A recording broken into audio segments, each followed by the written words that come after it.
அதாவது நாளை மறுநாள் வெள்ளிக்கிழமை என்றால் வியாழக்கிழமை நைட்டு துவா செய்கிற அந்த துவா அல்லாஹ்விடத்தில் மறுக்கப்படுவதே இல்லை. இரண்டாவது, 2 பெருநாட்களுடைய துவா, ஈது பெருநாள், ஹஜ் பெருநாள், இந்த 2 நாட்களிலும் கேட்கப்படக்கூடிய துவா கபூலாகாமல் இருப்பதில்லை. 2, 3.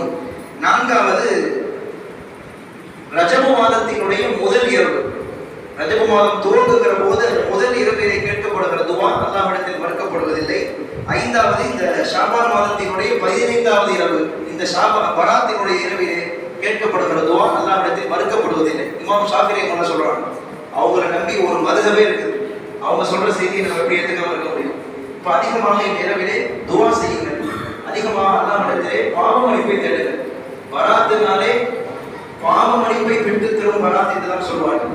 அதிகமாக அல்லாஹ்விடத்தில் பாவ மன்னிப்பு தேடணும். நம்முடைய ரிஸ்க்கு விசாலப்படுத்துவதற்கு அல்லாஹ்விட்ட கேட்கணும்.